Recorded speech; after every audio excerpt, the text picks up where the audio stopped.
नमस्कार दोस्तों, कैसे हैं आप सब। मैं अनुज आप सभी का स्वागत करता हूं अपने चैनल ऑलमोस्ट ऑल अबाउट में। दोस्तों, आज मैं एक कहानी आप सबों के समक्ष प्रस्तुत करने जा रहा हूं और इस कहानी का शीर्षक है बहादुर। दोस्तों, बहादुर एक नौकर है और बहादुर एक मध्यम वर्गीय परिवार में रहता है।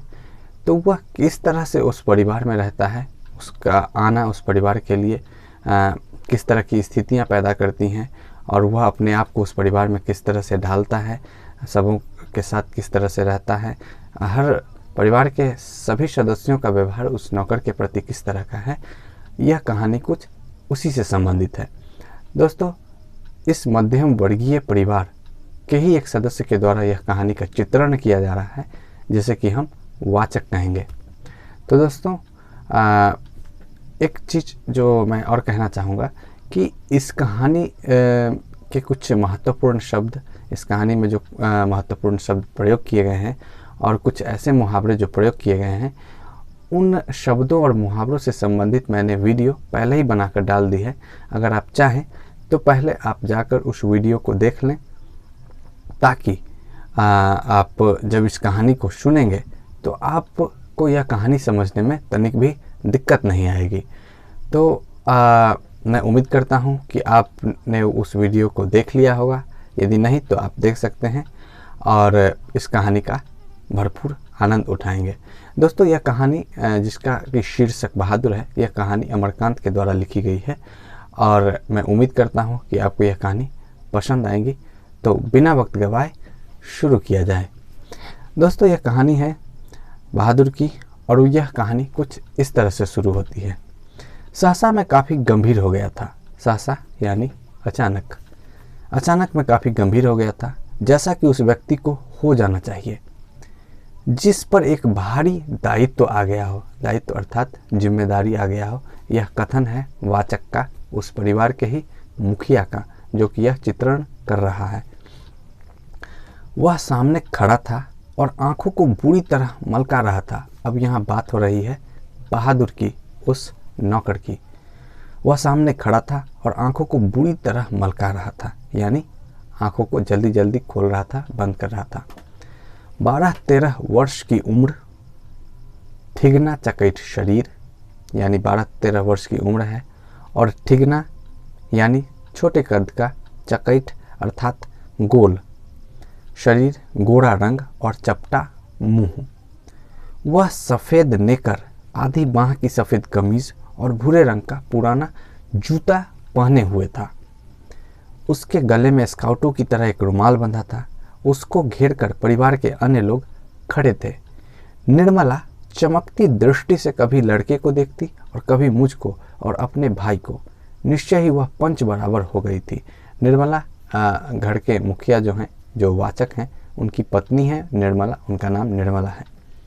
निर्मला चमकती दृष्टि से अर्थात आशा तथा प्रसन्नता की दृष्टि से कभी लड़के को देखती और कभी मुझको और अपने भाई को। निश्चय ही वह पंच बराबर हो गई थी। उसको लेकर मेरे साले साहब आए थे। अब यह वाचक का कथन है।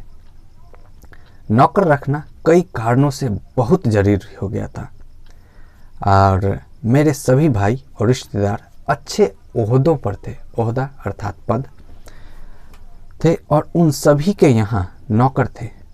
मैं जब बहन की शादी में घर गया तो वहाँ नौकरों का सुख देखा। यह वाचक कह रहे हैं कि वह जब अपने बहन के यहाँ गए थे तो वहाँ वह नौकरों का सुख देखते हैं। वो ठाट बाट देखते हैं कि कैसे लोग ठाट बाट से रहते हैं और सारे काम नौकर करते हैं।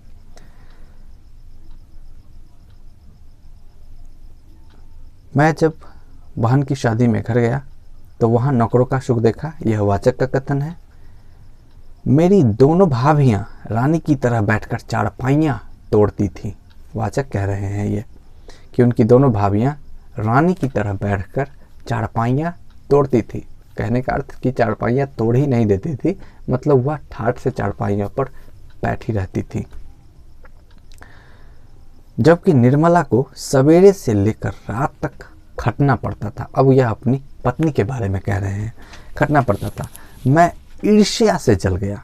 यह वाचक कह रहे हैं कि उन्हें थोड़ी सी ईर्ष्या हुई, मैं ईर्ष्या से जल गया। उसके बाद नौकरी का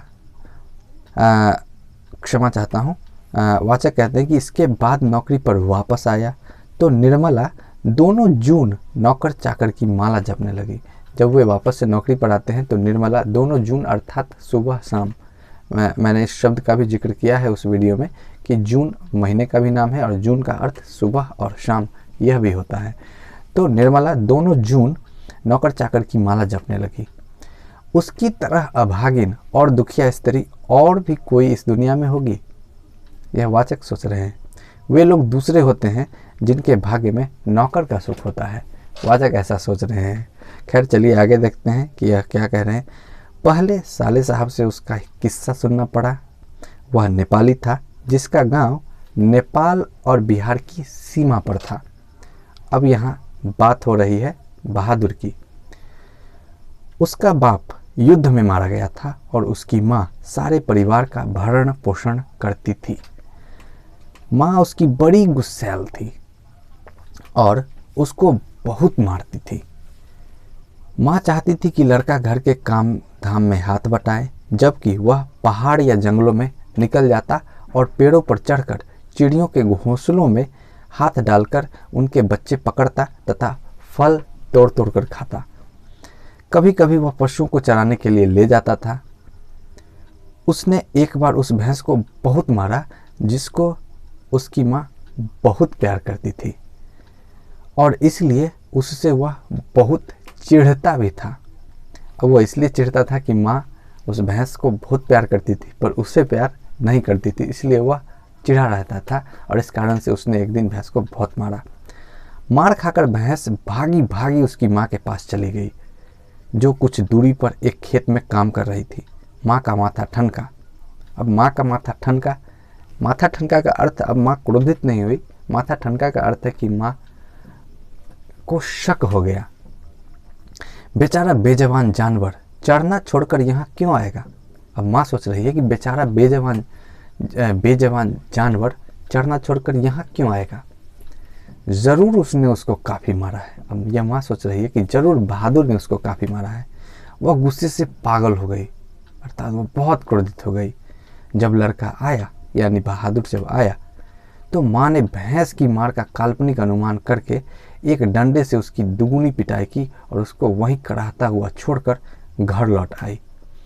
अब जब वह वापस आता है बहादुर तो माँ यह मन ही मन कल्पना करती है कि किस तरह से बहादुर ने भैंस को मारा होगा और वह उसी कल्पना पर आधारित उस कल्पना को आधार मानकर उसी तरह से वह बहादुर को पूरी तरह से पीट देती है और उसे कराहता हुआ छोड़कर घर लौट आती है। लड़के का मन माँ से फट गया और वह रात भर जंगल में छिपा रहा। अब बहादुर का मन माँ से फट जाता है, यानी अब माँ के प्रति बहादुर का स्नेह नहीं रह जाता है, यानी प्रीति खत्म हो जाती है, स्नेह खत्म हो जाता है माँ के प्रति और वह रात भर जंगल में ही रहता है, वहीं छिपा रहता है। जब सवेरा होने को आया तो वह घर पहुँचा और किसी तरह अंदर चोरी चुप के घुस गया। अब सवेरा होने को था तो वह किसी तरह घर में चोरी चुप के घुस गया। फिर उसने घी की हांडिया में हाथ डालकर माँ के रखे रुपयों में से 2 रुपये निकाल लिए। अब उसकी मासूमियत देखिए कि वह माँ के रखे रुपयों में से मात्र 2 रुपये निकाल लेता है। अंत में 9-2-11 हो गया। 9-2-11 एक मुहावरा है जिसका अर्थ होता है भाग जाना, यानी वह अंत में भाग जाता है, वहाँ से भाग गया। वहाँ से 6 मील की दूरी पर बस स्टेशन था जहाँ गोरखपुर जाने वाली बस मिलती थी। तुम्हारा नाम क्या है, यानी अब यह कथन वाचक का है। तुम्हारा नाम क्या है जी, मैंने पूछा, यानी वाचक ने पूछा। दिल बहादुर साहब, उसने मासूमियत से जवाब दिया। दिल बहादुर साहब, साहब नहीं साहब। उसी मासूमियत के साथ उसने कहा साहब। उसके स्वर में एक मीठी झंझनाहट थी। यह वाचक का कथन है कि उसके स्वर में एक मीठी झंझनाहट थी। मुझे ठीक ठीक याद नहीं कि मैंने उसको क्या हिदायतें दी, यानी वाचक कह रहे हैं कि उन्हें याद नहीं है कि उन्हें ठीक ठीक याद नहीं है कि उन्होंने उसे क्या हिदायतें दी थी। हिदायतें देना अर्थात क्या चेतावनी दी थी, क्या सीख दी थी। शायद यह कि वह शरारतें छोड़कर ढंग से काम करे और इस घर को अपना घर समझे। अब यह वाचक सोच रहे हैं कि शायद वह इस तरह की हिदायतें उन्होंने दी कि वह अपना घर छोड़कर ठीक ढंग से काम करेगा और वह अपना ही घर समझेगा। दोस्तों, इस कहानी को मैं यहीं पर फ़िलहाल इस पार्ट को मैं यहीं पे ख़त्म करता हूं और आपसे मिलता हूं अगले वीडियो में। इससे आगे कहानी के अगले भाग को लेकर मैं अगले वीडियो में प्रस्तुत होऊंगा। तब तक इस वीडियो को देखने के लिए बहुत बहुत शुक्रिया और आपसे मिलते हैं अगली वीडियो में। धन्यवाद दोस्तों।